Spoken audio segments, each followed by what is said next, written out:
Поприветствовать наших участников. Добрый день, дорогие друзья. Hello, dear friends. Today we have a very special museum visit, a really live museum visit with one of the most legendary and most interesting museums of Moscow, Kolomenskoe. And this visit will be done in English with simultaneous translation into Russian, and I would like to welcome our interpreters. So if you want to follow us in Russian, you should choose the Russian language with the icon, globe icon on your screen. And if you want to follow us in English, you will stay here or also choose the English version. If you click on the icon, globe icon on your screen. And now I'll switch in Russian. И я с большим удовольствием хочу представить вам организатора сегодняшней экскурсии Анну Викторовну Гусеву. Здравствуйте, Анна Викторовна, начальника отдела международных и региональных связей Московского государственного объединенного музея-заповедника Коломенское-Измайлово. Два самых любимых москвичами, а я москвичка, два самых любимых москвичами, самых красивых, самых декоративных, самых зрелищных музея Коломенское и Измайлово. И сразу хочу анонсировать нашу следующую экскурсию с вами, которая будет посвящена 100-летию Коломенского. Не самого сита, да, не самого культурного наследия, а его музея. И теперь я с удовольствием передаю слово нашему экскурсоводу в такой замечательной и очень декоративной древнерусской одежде. Спасибо.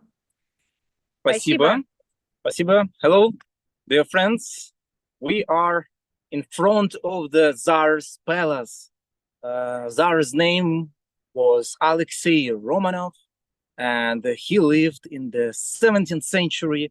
Needs to say, first of all, that his wooden palace didn't survive.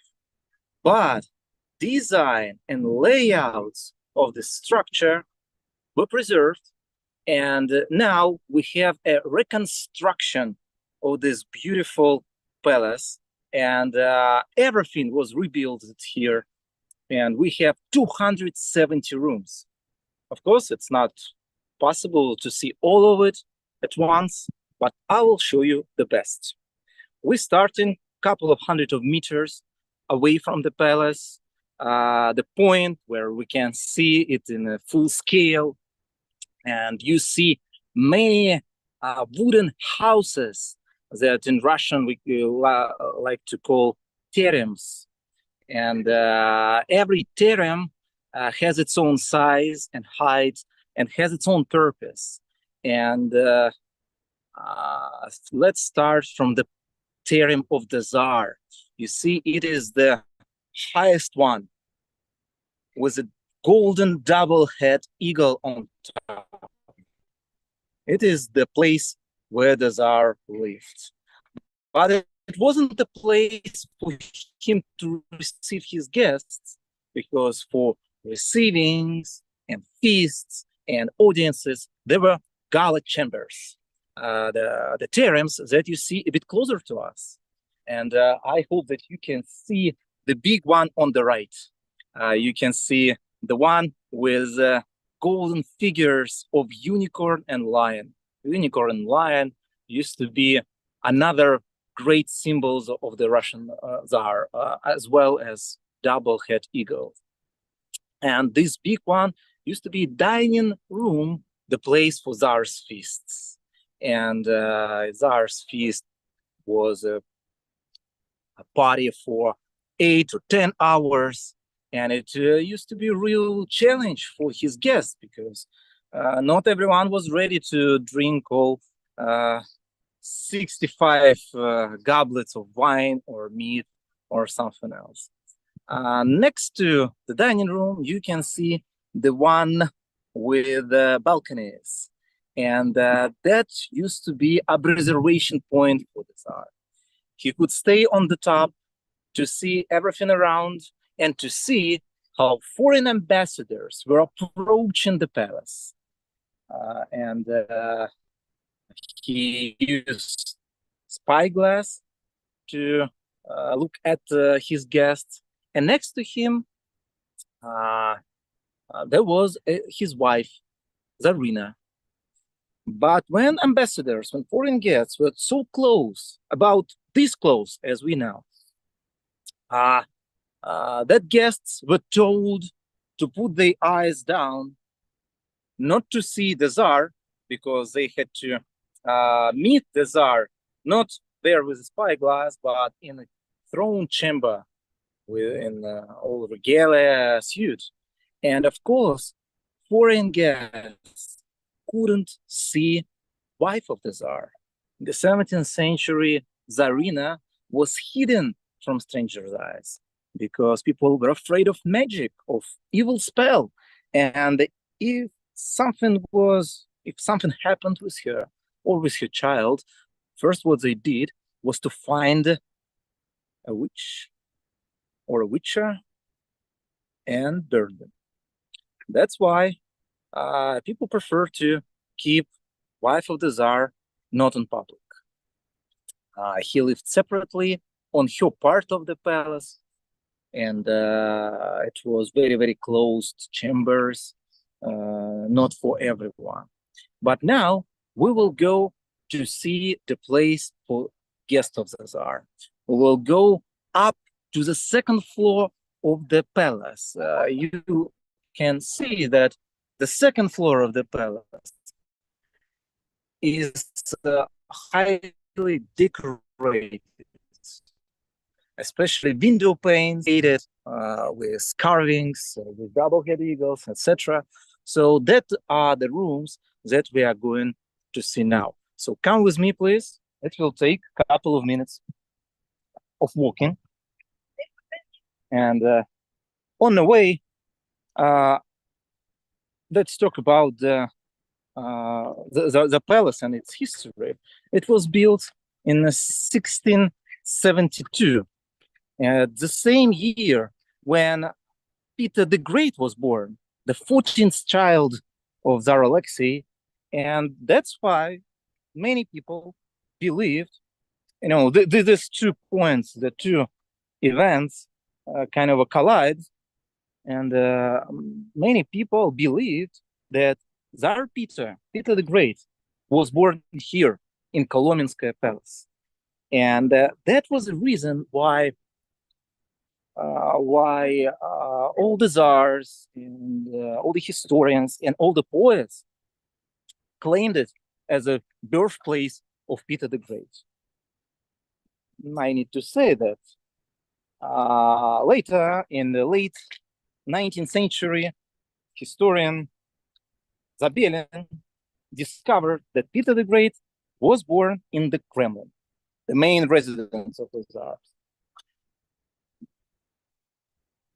Not here, not in Kolomenskoe. But anyway, we suggest Kolomenskoe Palace as, I would say, the main Peter's site in Moscow, because he was raised here, he loved this place.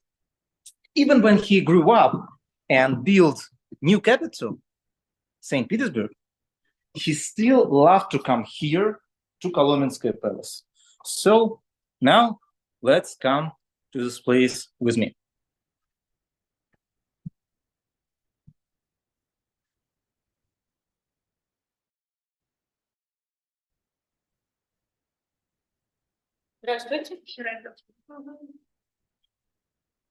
So we are in the first room of the palace. You can see it's decorated with flowers and plants and even pineapples. I don't know, it cannot be seen by the Zoom, but trust my word, we are surrounded with a paradise garden. That was the main motives of decoration at this time. But the most important decoration and most important symbol here is on top. You can see double head eagle once again. This is the sign of Russian Tsar, and this means that this place used to be not only for not for the rest of the Tsar. No, it used to be official residence for receiving and audiences with foreign ambassadors. So that's why we can see main national Russian emblem. So now let's come to the place with guests. We're waiting for invitation to dining room. Come with me, please, to the hall before dining room. You can see everything shines with gold. It's actually very, very tiny layer of gilding that covers all the wooden carvings that you can see around. And most important decoration of this period, it used to be textile and carpets. That was venerated so much. And textile used to be a sign of wealth and status. You see, wealthy people like noblemen, like boyards, they were wearing 7 layers of dress on themselves, even in July, just to show their status. And for the Tsar, it was important to show his wealth and status. So he had all these textiles and carpets on the walls, on the ceiling. And here you can see a red textile from England, Persian carpets from Iran or other Oriental countries. And here you can find, French tapestry from the 17th century. This one is original, and it is not as colorful as it used to be, because back 400 years ago it was much more bright. But still, you can see everything very clear. And here we have ancient hero Alexander the Great, who riding the chariot to the Babylon. And we know that 14 of such carpets were sent to Moscow by Louis XIV, French king of this period. And for the Russian Tsar, it was important to show his guests his relationships with the East, with the West. That's why these carpets were decorating the walls. And of course, to straighten the impression, to make impression more strong, then guests of the Tsar had to be fed and drunk. So that happened in the dining chamber.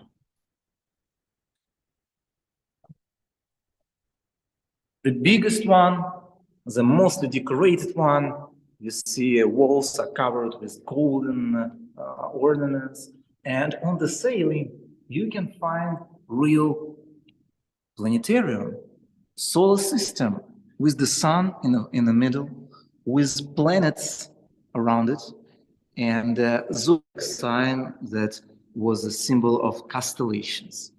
And I need to say that Russian Tsar Alexey Romanov, he knew astronomy well. For instance, he knew that it's a Earth that surrounds Sun, not vice versa. There, in the corner, you can see his seat. He was sitting alone. No one was equal to Russian Tsar, so that's why he was alone at the table. Of course, his wife could share the table with him, but his wife was absent here because she was hidden from evil spell. And only Tsar's wedding was exception when Tsarina was sitting next to the Tsar. You see tables for guests of the Tsar, and there was another table just right in the front of the room with beautiful golden silver tableware. Not to drink from it, but just to enjoy the view of this tableware. So let me show you some of the examples. So here in a showcase, you can see original goblets of 16th and 17th centuries, made of silver, covered with gold. And if you look precisely, you will find the one made of coconut shell. Can you see it? Just the second from the left. Yes. And this one made of coconut shell. Coconut shell was considered as a kind of a magical fruit, magical material that can turn wine to elixir of life. You can try it at home. And as I said, these goblets, yes, they were for decoration here, but they would be in use, in a real use, as the drinking vessels.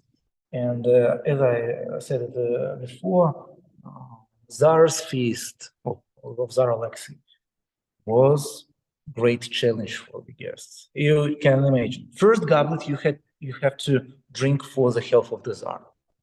The second one is for his heir to the throne, then for his second son, then for his third, for his fourth. Tsar Alexei had 16 children, and not everyone could even stay after all these toasts that they have to rise up. That's why all the serious conversations had to happen before the feast or a few days later, when guests could be ready for serious talks. So let me take you to this official room for serious talks with foreign ambassadors. We're going from one wing of the gala chambers to another. And yes, the palace is big. That's why it takes a time to walk. Sometimes our visitors ask me, so how can you remember all the rooms? How can you not be lost in all the rooms? You see, at the beginning, it was a challenge to remember where to go, where to find. So here used to be a Dumne chamber, or thinking chamber, the place to think. In the red corner under the icons, it's a Tsar's chair. Bench was for his advisors. And here I would like to show you the dress of the advisor. So come with me, please. We have the image. Can it be seen? Of Russian boyars of this period. Have a look at this one. You see he wearing the red coat, but underneath it, you see another layer and another layer under this one. So 3 layers of dress we can see only from outside, but actually he was wearing 7 layers of dress. And this is image from July. It was not that easy to walk in it, but important for them to show their status. And of course, the more layers you have, the warmer you'll be, and just better to get sweat than to be frozen. And it works in every. And to keep everybody warm, there used to be a stove. You see, beautiful stove decorated with tiles. We had 40 stoves of this type in the palace, and in every one you can find different ornaments. But there is no coal for firewood because all the stoves were heated from the first floor. We came up to the palace by high staircase, and now we are on the second floor. But below us the level to heat. No one interrupted Tsars during his council with firewood. And that's how he could process all his meetings and receivings. So let's come to the throne hall where Tsar received foreign ambassadors.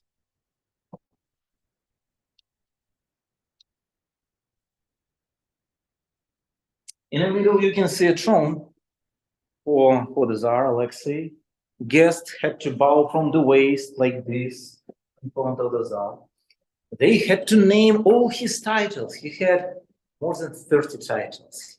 By the grace of God, the king of Greater, Minor, and White Russia, of Moscow, of Vladimir, of Novgorod, of Kiev, of Kazan, and everything should be mentioned. And if everything was mentioned correctly, a guest was allowed to come closer to the throne to kiss the Tsar's hand. After which, guests were presenting their gifts. There were plenty of different gifts, like carpets, and textile, and goblets that we already see. And it could be throne. For instance, we know that once Armenian ambassadors, Armenian merchants, they brought diamond throne to Tsar Alexei. Looks like this, but with 800 diamonds on it. And every guest was trying to make impression on the Tsar, and the Tsar was making an impression on his guests. So.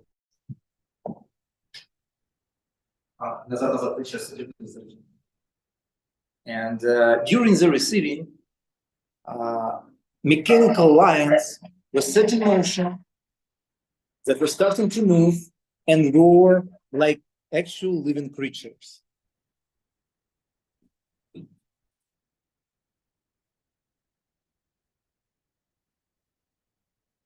That was a way of the Tsar to make impression on his guests, and they didn't have electricity back in the 17th century, but they had some sophisticated mechanisms that were set in motion, these figures. And it was quite frightening for people of the 17th century. People were not used to different special effects like we do in the 21st century. And of course, the receiving of the guests was kind of a show, kind of a demonstration. And not only the Tsar wanted to see it, his wife, Tsarina, also wanted to see it. But as we said before, she couldn't be here because she was hidden from an evil spell. So she could spy on this audience. She was sitting in the next room in a darkness and was spying on the receivings, on this event. And there was a little curtain to hide her. But once she was discovered, and she was sitting very quietly, but she took her little boy, 3-year-old son, to this very room. And He couldn't behave.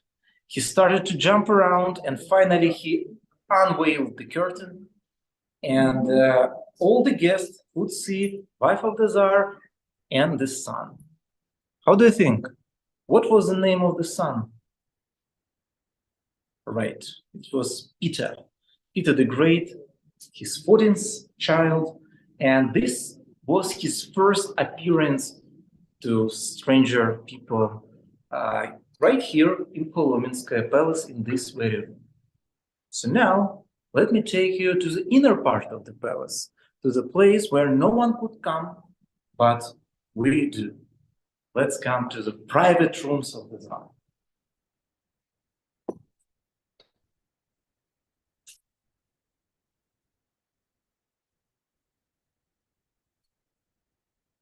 Here in the showcase, you can see that decoration, those decoration of the palace that were excavated by archaeologists. And it is tiles for stove. That's how we could rebuild a stove exactly how it was. And I need to say that stoves are the most accurate reconstructions that we have in entire palace.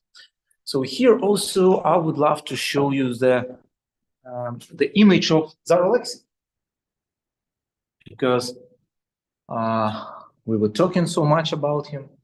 So let's see his face. A beautiful portrait. Maybe that portrait is not very accurate, because back in the 17th century, Tsar, he didn't pose to artists. But anyway, it is depicted very well. You see, Tsar Alexey had a beard, he had a mustache, he was very big man, and he carried enormous amount of jewelry on him. His regalias were extremely heavy. If you will calculate all of his stuff, the scepter, orb, cross, humerals, crown, and everything else, it was 32 kilos. It wasn't an easy task to be a Tsar. So all of this regalia were only for official audiences, for gala chambers. Back in his private rooms, he was dressed much lighter, like me now, in this light coat that allows me to do a tour, and that allowed a Tsar to do something else rather than sitting in throne with scepter and orb. So let's come to his office or study room.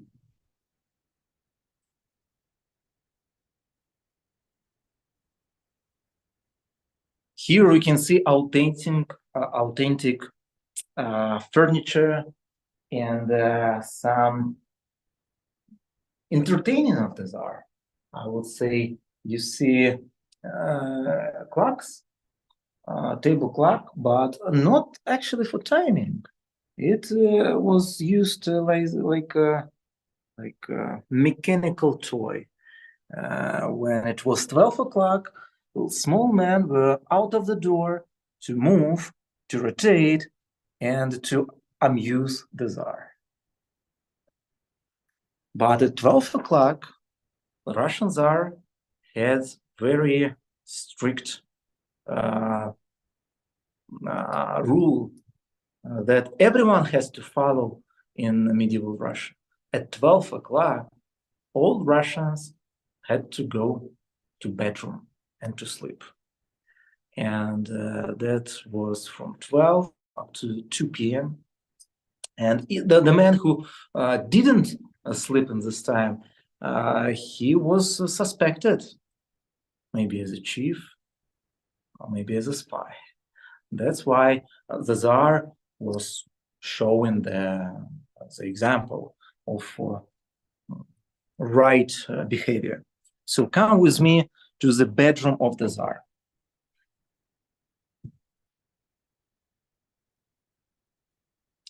And in the bedroom, you see beautiful bed made in Belgium. Like many furniture that we have here in the palace, it was made in Flamandia, how we call it.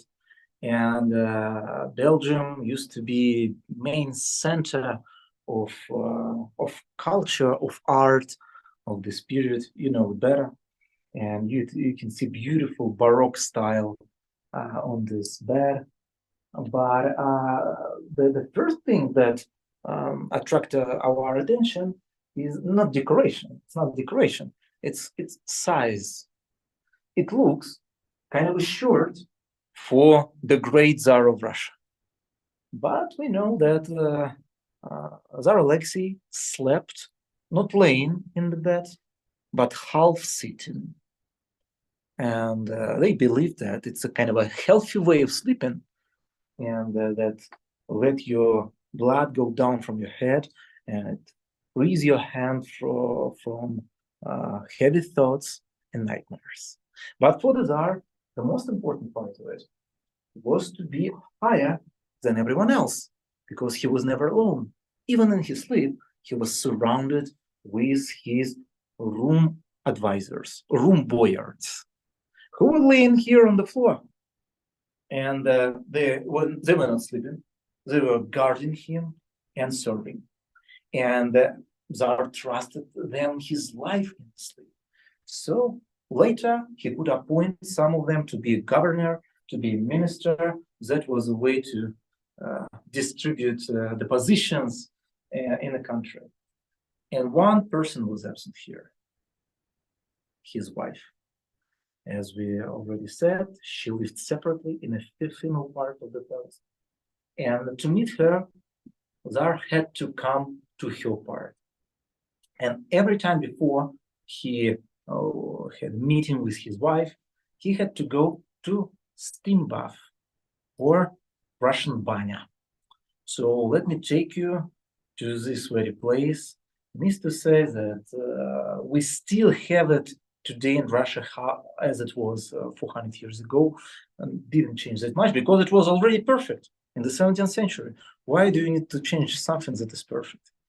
Come with me, please.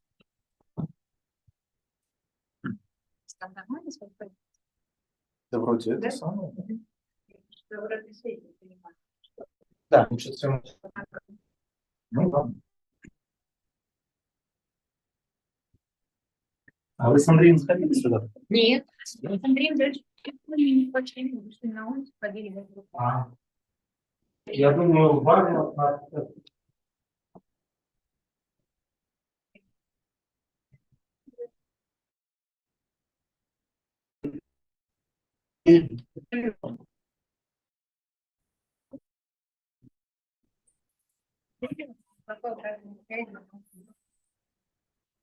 Так. Есть Wi-Fi, да? Пока есть.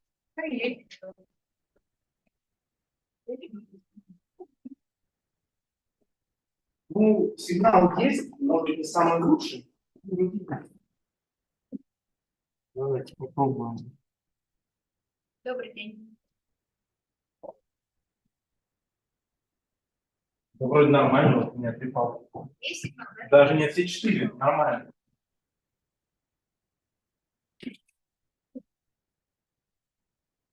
And so now we are in a Russian banya or steam bath that actually looks exactly the same like we have banya in Russia today. The most important thing here is a stove. And you can see it of a green color in this room. Here is a place to heat the stones. First, you need to heat the stones. Then you need to pour the water, and you have a steam that fills the room, and that's how you start bathing. Then you take a branch of oak tree or birch tree and start to hit your back or the back of your neighbors.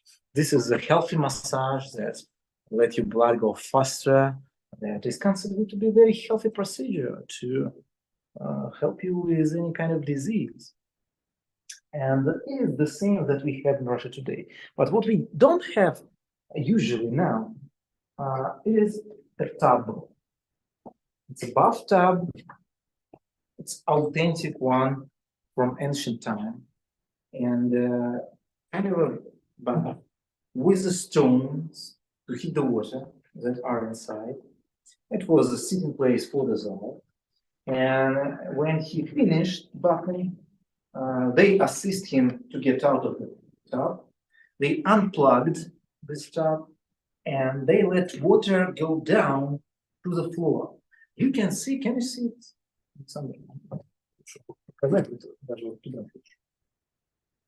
You can see the floor of two layers. The first layer are boards with gaps, and under these boards you can see metal floor. The metal floor to let water out of the palace. And what we cannot see here, system of pipes that were used to let water out from the palace, to let water into the palace. And it was kind of a sophisticated system that allowed Tsar's banya, Tsar's bath, to have water. There was another one for his wife, another one for his sisters, and another banya for his daughters. 4 banyas were here in the Kolomenskoe palace, and we know that they loved bathing. You know, it was kind of a Russian feature of this period, because Russians believed that water can clean not only your body from the dirt or sweat, but it also can clean your soul from your sins. So that's why, like, even the poorest people, if you commit the sin, go wash yourself. And then, of course, go to confess to a church. But after all, you feel clean to do something like this again. That's why even the poorest servants were going to 3 times a week to banya. And for the Tsar, it could be twice a day. Every time before the church, every time before his wife, and after his wife as well. So, and of course, it should be our final point of the tour, after which we can go to any other place. So thank you for your attention. Hope you enjoyed, and I'm eager to see you here offline in real life, to just smell the wood of this palace. That smells good. Thank you very much.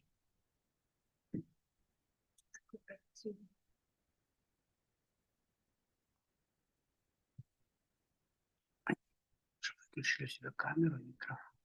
Мы могли в чат написать. Там же чат есть. Ничего. Пошли.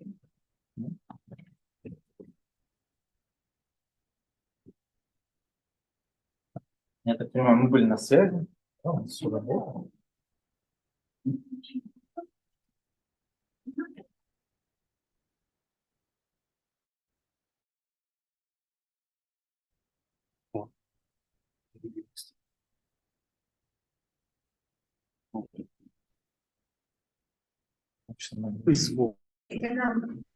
Дорогие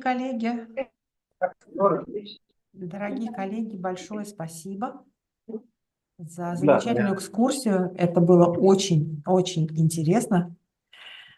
И мы очень надеемся, что снова встретимся с вами. Если у наших слушателей будут вопросы, мы пришлем их вам. Еще раз благодарим вас и до новых встреч на виртуальной площадке Русского дома в Брюсселе. Спасибо.